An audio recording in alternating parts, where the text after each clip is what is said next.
Now, I'm Rachel Tyers. I'm the SVP of Marketing and Partnerships at Okendo, and it's my pleasure today to be joined by Alex North, Account Executive at Okendo, Steve Yang, Lead Client Strategy Manager at Attentive, Joel Tregoning, Strategic Partner Manager at Gorgias, and Jess Paris, Head of Technology Australia at Swanky. So, Alex, I'd love to hear a little bit about your background and a bit about Okendo.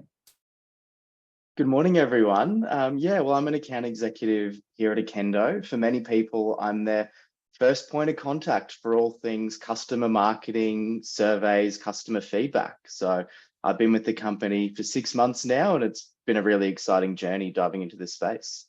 Thanks, Alex. Steve, over to you. Can you tell us a bit about yourself and Attentive? Cool.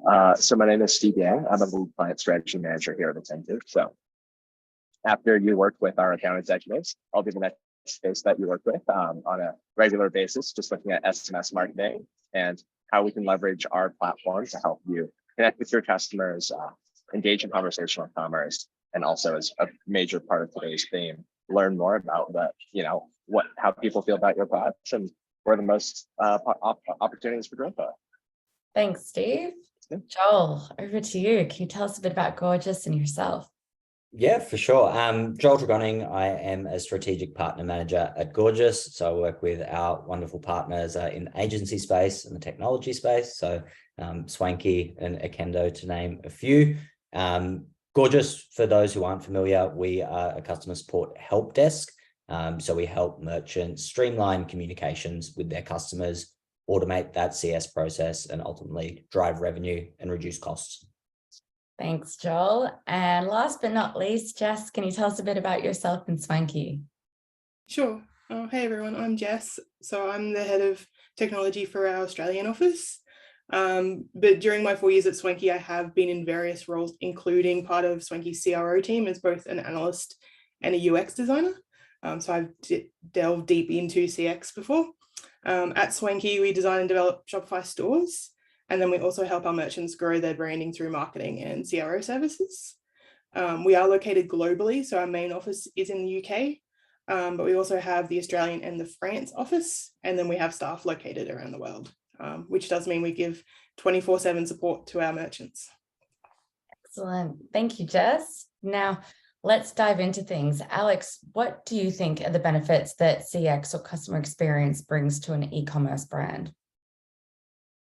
Obviously, I'll try and keep it short, that we can go down a rabbit hole here, but a couple of top level things are really just understanding your customers. And with that understanding of your customers, you can use that to increase growth, increase customer loyalty, and work out how to build what you are as a brand.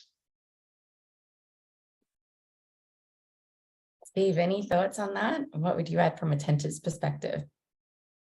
So I think really it's just to echo what Alex said, getting that customer feedback in a way that's not really public, for example, on Twitter or on people complaining, for example, like Better Business Bureau, just wherever we can let customers ask you directly for help. Maybe they're upset with a shipping order, or maybe they're really happy with the product. Hearing that directly from customers where they feel more comfortable sharing that feedback is really what we can facilitate in SMS.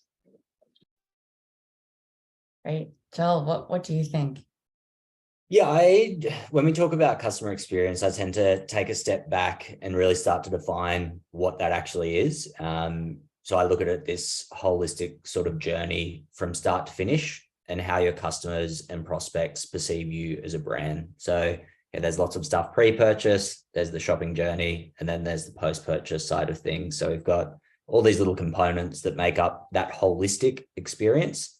And then as we sort of dive down into those, we can adjust sort of what the outcomes of changes in each of those sections are. So it might be increasing your ad spend, obviously driving more traffic. It might be ramping up your customer support team to provide a better post-purchase experience. It might be collecting reviews to really sort of hone in on feedback there as well. So there's multiple parts to it, but defining what that means for your business and understanding how your customers perceive you. Absolutely. And anything you'd add, Jess? It's just we use that to grow your brand. So once you've gone through each of those step points, as an agency helping our merchants grow, we use that data in order to make the right decisions to help grow the brand. You're not going to grow your brand if you're doing things that your customers don't want. Yeah. And in the same vein, Jess, why is customer feedback important in order for brands to optimize their customer experience? So yeah, as we touched on Swanky, at Swanky, we always are data driven in our decisions. We don't make a decision unless there's data to back up that it's a good decision. So it's important to have that custom data so you're making the right decisions to grow your brand, because if you're not growing a brand, then why bother having a brand? Right. And it's also so you don't spend time and money fixing what you perceive to be an issue that isn't actually an issue to your customers. So we see that quite often where a client will come to us and go, this is our problem. And we look at the customer data from multiple different touch points and we go, well, no, that's not your problem. There's actually a much larger problem that we can help you fix that will help grow your brand. And without that data, that client doesn't know and would go down the wrong path. And to echo Jess there, when it comes to collecting that data, a lot of times we find that customers, it's a very binary curve. It's usually your happiest and your least happy customers will reach out and say, and let you know how they feel, but making it easier for customers, just like we text our friends and family, we want to make it easier for them to let you know how they feel as well. Maybe those are customers who are just right in the middle, 5 out of 10 as far as their satisfaction, but it's still really important for you to hear from them. So collecting both quantitative and qualitative data is something that we've seen a lot of customers like to text how they feel. And for brands as well, it's nice to see that feedback, engage with them. And usually people just like to be heard. Sometimes you are solving a problem, other times they just want to know that someone is talking to them. So we do enjoy seeing how that helps brands figure out their roadmap and where they need to focus. Right. And just jumping in with what Steve said, it's obviously really important to make sure you understand what areas, you need to improve in, maybe an area that you need to have a big improvement in, but there could be other areas that you're receiving positive feedback and you really want to double down in those areas and ensure you keep delivering that experience to your customers. I think the data-driven approach is obviously really important. Steve, to your point, it's really easy to sort of focus in on the really negative stuff. Obviously, we get a lot of noise around poor experience, but it's that stuff in the middle where we're kind of, it's neither neutral or it's neither negative nor positive. Using tools to sort of, I guess, surface trends in customer feedback. So at Gorgias, we help merchants understand sort of themes and trends in the actual customer conversations that they're having. So literally analyzing every single message that comes in from your customers and then start to pull out trends around that. So we had an example recently, a whole bunch of inquiries were coming in around a defective product. So people were receiving a product that wasn't working, reaching out to customer support. Subsequently, the business was able to say, we've had this spike in tickets relating to this specific product.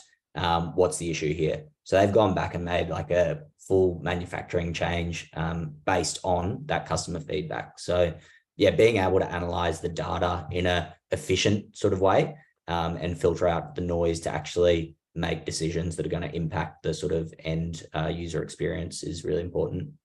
Definitely. And Joel, I'd love to know, what would you say are the most important touch points when it comes to gaining customer feedback? Good question. I think, as I said earlier, there's like all these multiple sort of parts that tie in. We often think that customer feedback always comes, post-purchase, once they've sort of used the product, once they've had like a full sort of, period to test things out. So yes, those sort of reviews are hugely important, but we can also start to collect that feedback through the sort of purchasing journey as well. Really cool thing that I like to encourage is proactive chat through live chat whilst a shopper is on site. We can then start to collate those sort of messages. So are people asking, what's your sizing guides for a fashion brand, specific product questions, things like that. It's not explicit feedback that we're asking for, but we're able to determine sort of potential pain points through the customer journey. And again, start to make changes based on that. So thinking of something a little bit different to that traditional sort of feedback loop where it's great, purchase a product, ask for some feedback. we can gather this feedback through the whole sort of journey as well. Yeah, great. Anything you'd add there, Alex, from the Okendo perspective? Yeah, just on that as well, post-purchase is a bit of a no-brainer, understanding how your customers got there, what they enjoyed about their experience so far. But something we've been seeing a lot of success with Okendo is actually, capturing people before they get to that checkout piece. We've been triggering surveys when people have an abandoned cart intent. So instead of waiting for that abandoned cart to happen, dropping them into a flow, we can actually collect some actionable business data about why they didn't complete the purchase. Was it the shipping options weren't right? It wasn't going to arrive in time. The item was too expensive, or maybe they found it somewhere else. You can then make business decisions based on, really accurate data about why the customer's not completing a purchase, instead of only following up with customers post-purchase. Yeah, great insight. Jess, what do you think? Sorry, I missed that one. Or what do you think are the most important touch points to get customer feedback? Sorry. No, So it's important to have multiple different touch points, because if you only look at one channel, you're only seeing one audience type. So if the audience type, if you're looking at the audience that leaves reviews post-purchase, they might be an entirely different audience to those that are on social that haven't purchased yet. So they have different concerns, different opinions about your brand. So you have to make sure that you look at those multiple touch points to get a holistic view of all of your customers, because you don't want to just be changing things for one particular audience, because then you're missing out on a larger audience. So yeah, you can gain valuable insight from both or multiple different audiences. Sometimes they're the same, but sometimes they do differ. So you have to make sure that you do cover multiple different sources, because just using one source is not going to give you the true overview of your brand. Yeah, really good point. Steve, any thoughts? Yeah, I think echoing what everyone else has said, the multiple touch points, especially those that aren't just pre-purchase or post-purchase, are really important, because for people who are making a buying decision, I can't help but think of Amazon. I think it's the devil that everybody on this call knows. When it comes to delivery and shipping, they're well known for their infrastructure, but more importantly, they found how to create a system that makes it easy for customers to see reviews that aren't just post-purchase reviews. And that kind of feedback, as everyone else has mentioned, really helps spur them to become Amazon.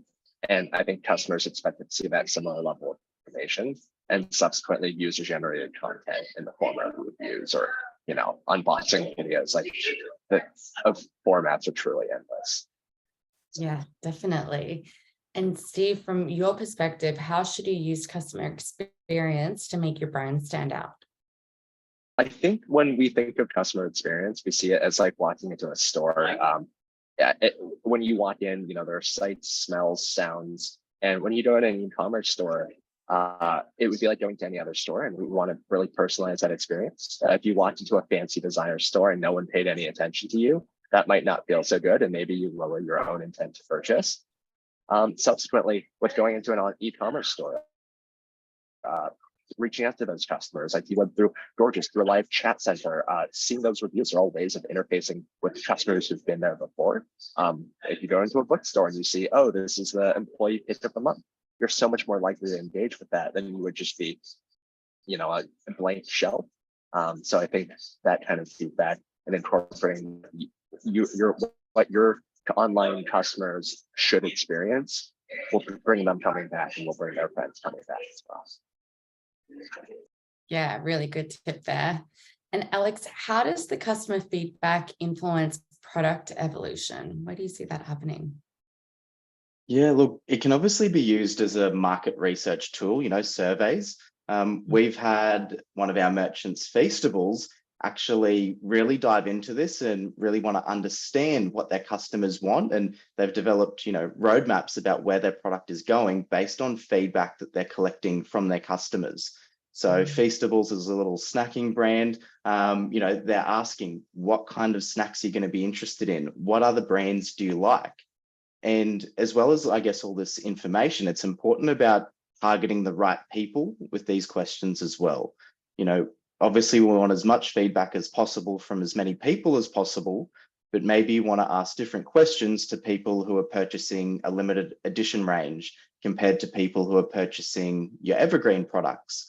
Or are they a returning customer, or are they a new customer?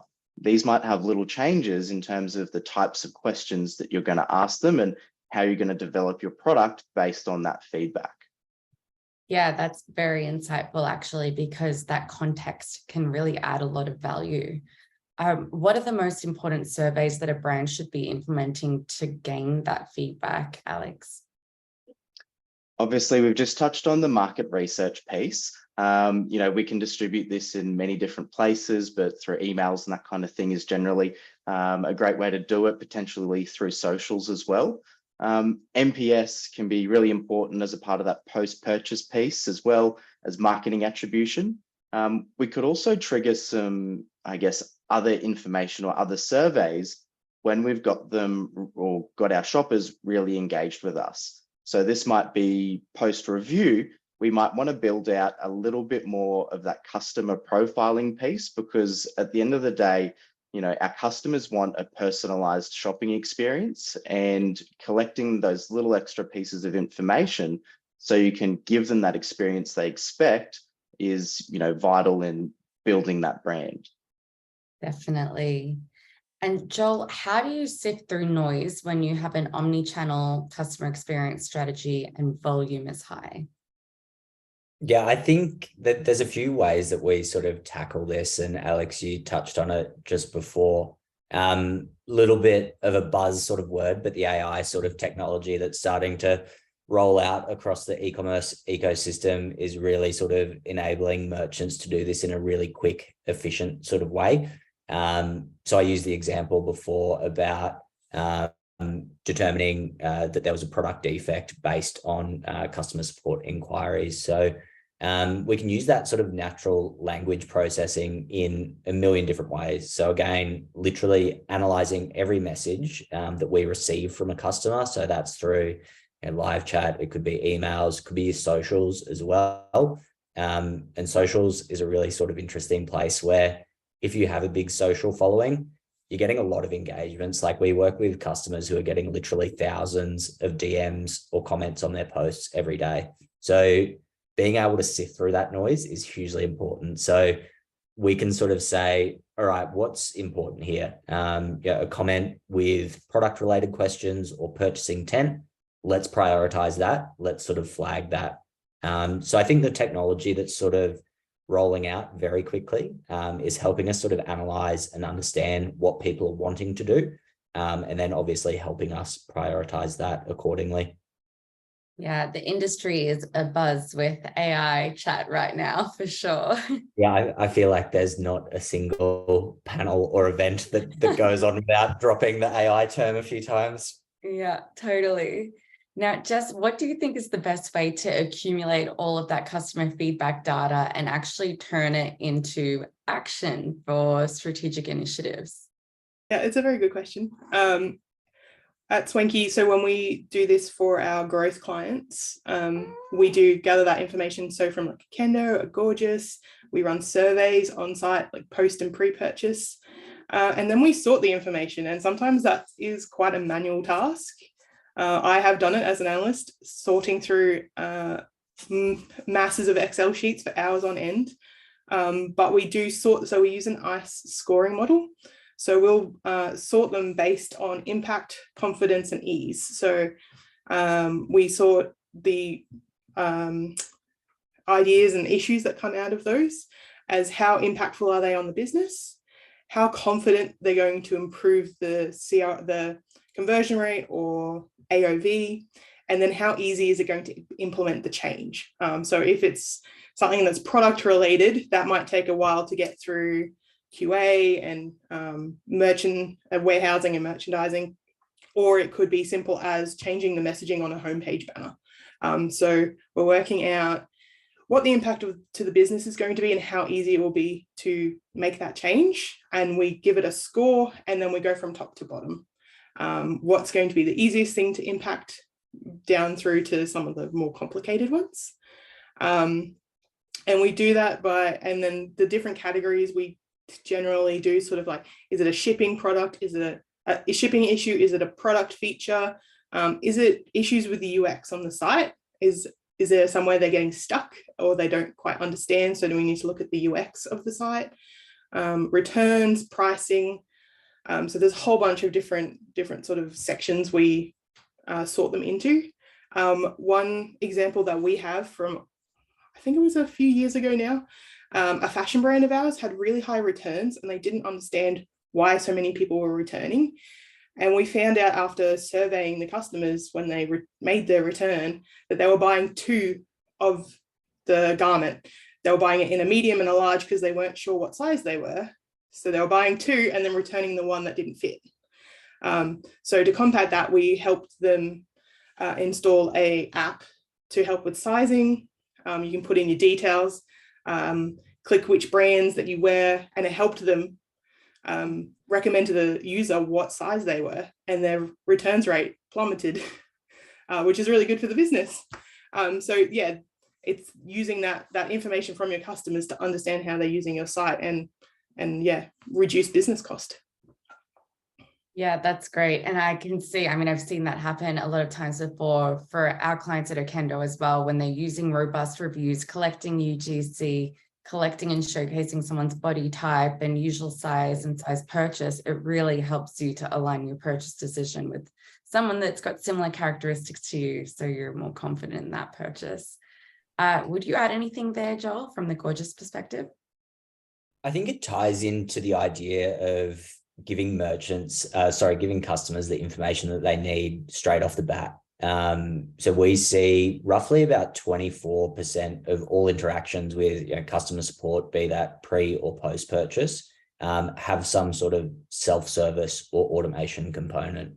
So the sizing thing, super common one. That's like one of the main sort of inquiries that come through for fashion retailers.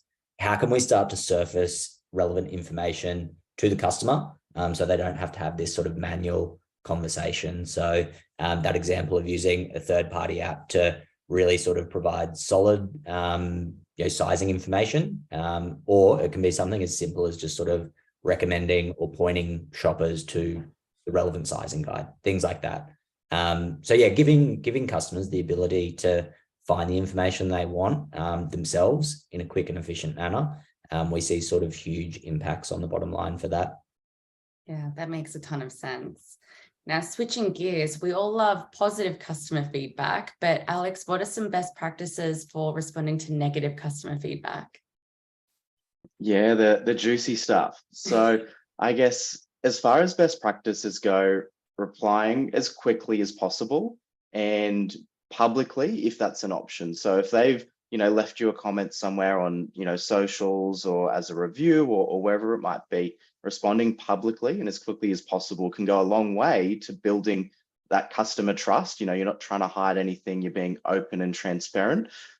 I guess as well, it's important to understand why the customers left this feedback, but also what you can do to turn this negative experience into a positive experience. Now, the NPS scale of 0 to 10 is a really nice way to look at it, because if you're getting 1, 2, and 3 in those sort of ratings, what can you do to push those people up the scale? What can you do to turn that 1 into an 8 and that 2 into a 10?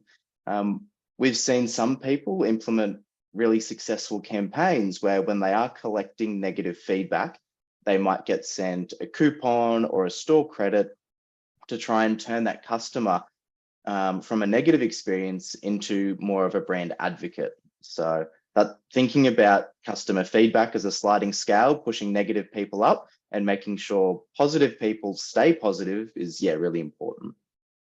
We always talk about at Gorgias, customer support is our sort of bread and butter. People spend huge amounts of money driving traffic to their business and trying to get shoppers' attention.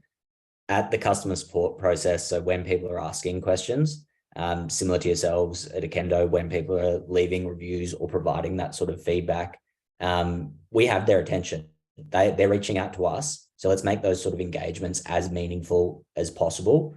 it's the best opportunity to turn those sort of negative experiences into something positive. It doesn't take much. It might be, a little discount, some nice recommendations, or literally just a good chat sometimes, like a bit of back and forth over email goes a long way. So yeah, I think remembering that in those scenarios that you have the customer's attention, they want to speak to you, they want to provide feedback, so make the most of their time. Definitely. Steve, what would you add there?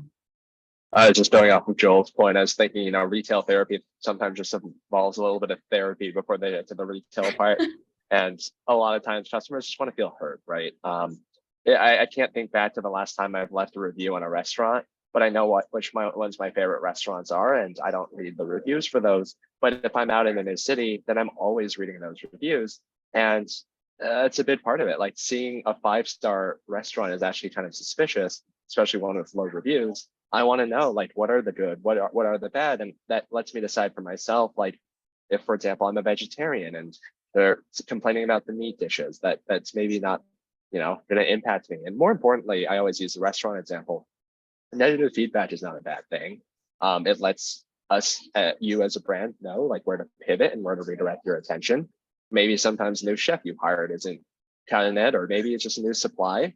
And your customers are letting you know if they complain, like, hey, we want to help the business by giving you this feedback, and taking it as such, as something constructive. It's not always easy to read, but it's often just so vital to have. So my 2 cents. Yeah, as Steve was saying, bad feedback is not always bad. We have clients that hide stars. If they're under 4, they're like, we're only showing 4 and 5-star reviews. And that can really hurt your trust with your users, because I think users these days are more clued in, and they're like, yeah, you're probably hiding the bad ones. So if you do show all of your reviews, even including those bad ones, maybe there's 1 or 2 bad ones, and they're people using the product in a way that it's not intended. It's showing that you're showing to the user that, hey, we're giving you all the reviews, and we're trusting, and that you can see, if you do read the 1-star reviews, that the person who left the review probably wasn't using it as it was intended. And if you are going to use it as intended, that it's an excellent product. So yeah, it's always about gaining trust with your users.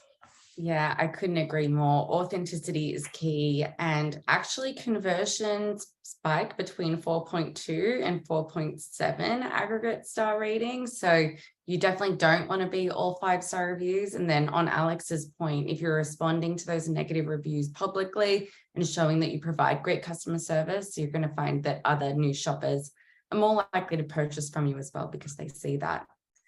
So let's say you've implemented strategic initiatives based on your customer feedback. How can you understand the impact that those changes are actually having on your CX, and what KPIs are important to measure? Maybe you can kick us off on this one, Joel. Yeah, I think it's important to just understand, like, before you're making changes, what those changes are going to impact. So, top of funnel, if you're making changes to your social media campaigns, that's obviously going to change conversion, site traffic. So that's the sort of main KPI. And it goes down to that idea of chunking this customer journey up into separate things. So at Gorgias, there's a whole bunch of things that we sort of look at, CSAT being one of them, that common sort of post-purchase, how would you rate your experience type thing. The second sort of piece is actually attributing revenue or sales to specific changes as well. Obviously, for most businesses, we want that sort of bottom line impact. We want to increase sales. We want to reduce costs, those sort of things. So having a clear sort of starting point, measuring before you make changes, measuring during the change process, and then after. So yeah, being able to clearly sort of track that and accurately report on it is really important. Yeah, going off what Joel was saying, it's just important to have a KPI for the thing that you're changing. You need to be able to measure what you're changing to see if it has the impact that you want it to. So before we make any changes, we decide what the KPI is, how long it will go for, and what the outcome will be. So usually a common KPI would be conversion rate or site visits. It could be, like in the example before, reducing the return rate by X over the next 3 months. Just having that set in stone so you can come back in 3 months' time and go, did we hit that target? Is there more that we need to do? And just moving on from there. And the other thing is that things won't change overnight. We quite often see our clients checking every single day going, it's not moving or it's not changing. So quite often you need data to average out over a number of weeks. So don't be disheartened if things don't change overnight, give it time. I think on the back of that as well, you know, understanding that these changes are going to take time, but the context about which, you know, the changes you've made and how they're going to affect potentially the feedback that you're collecting as well. So using a very Akendo specific example here, if we're looking at data that we're collecting from abandoned cart surveys, potentially, you know, the feedback might start skewing towards something. So we make a shipping change and we're still getting a percentage of people complain about the shipping options, but our conversions increased. We're having less abandoned carts, but there's still a sentiment that the shipping isn't the right option. Well, 2 out of your 3 KPIs are looking really positive, and maybe it's just being skewed because, you know, those are those unhappy people that are always going to find their way to your site anyway, and they mightn't have had any intention of purchasing anyway. So yeah, having multiple KPIs is really important, and making sure that they're all aligning with your goals. And, you know, perhaps if they're not aligning, you know, drilling into why are we getting this feedback and understanding that. Yeah, I think that's really valuable. And then what are some best practices for phrasing your NPS or CSAT or CES surveys to optimize the quality and quantity of your feedback? Alex, maybe you can answer that one for us. Yeah, of course. So I guess being really specific about the kind of language you're using, being concise and really clear about what you're trying to get from your customers.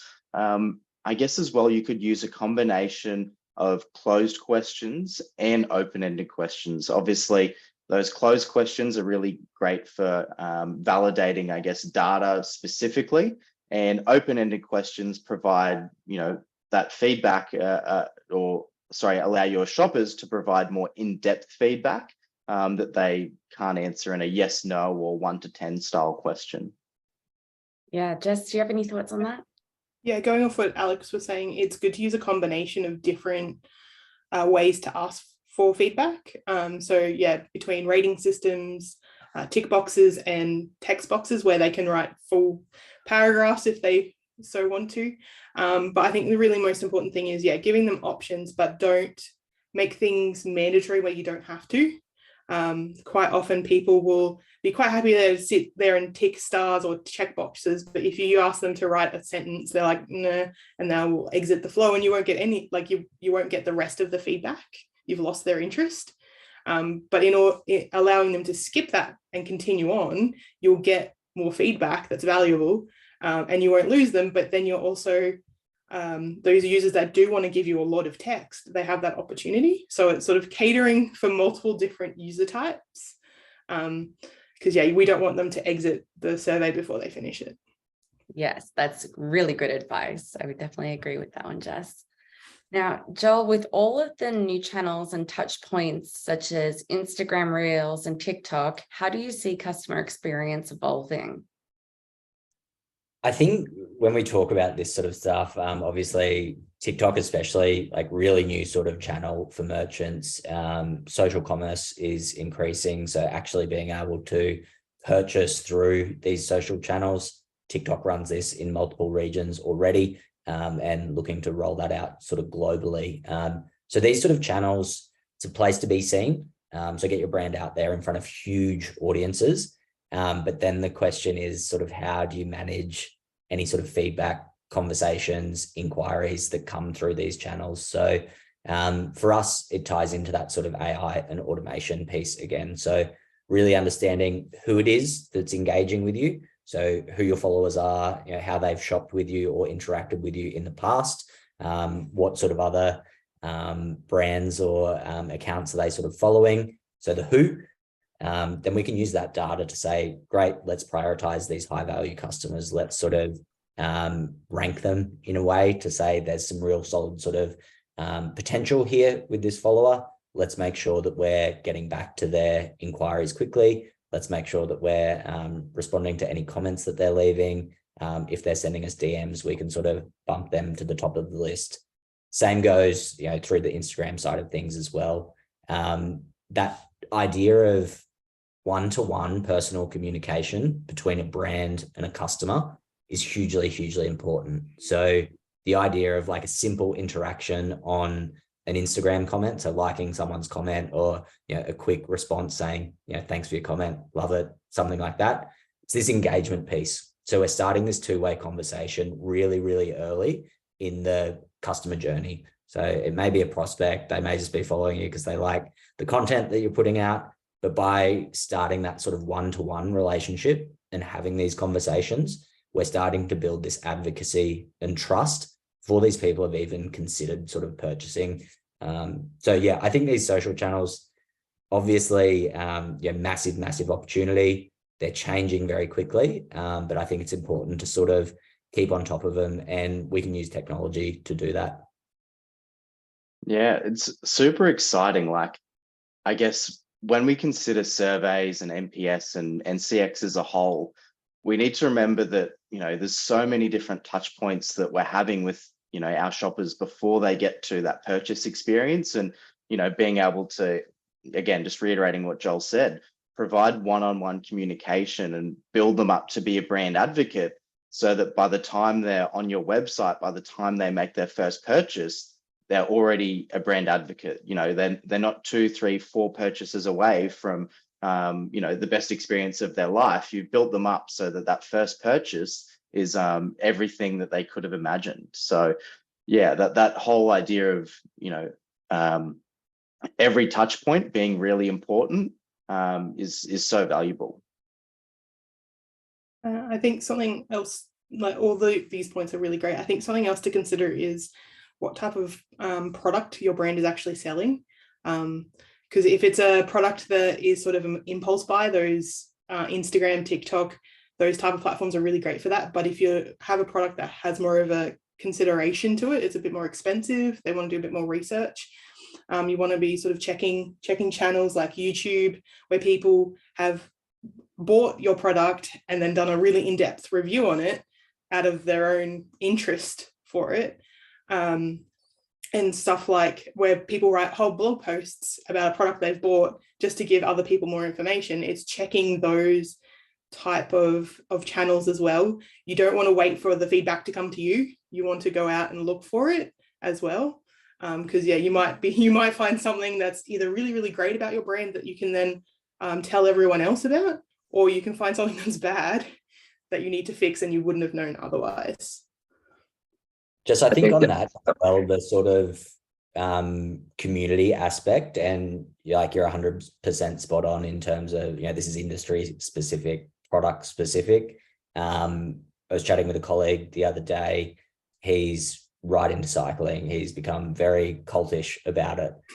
He's joined a specific brand's community around this. So they organize, you know, local rides, meetups, they share product tips and ideas. So for that sort of industry, socials isn't a big channel, or for that sort of brand, rather, the socials isn't a big component of their sort of pre-purchase engagement, but they've built this community where it's peer-to-peer. They're talking about products. They're kind of making those recommendations, sharing knowledge in a different sort of way. So yeah, the channels that we sort of collect this information and start getting people talking is almost endless. Like it's hard to keep up with sometimes. Definitely. And Steve, any final thoughts to wrap us up?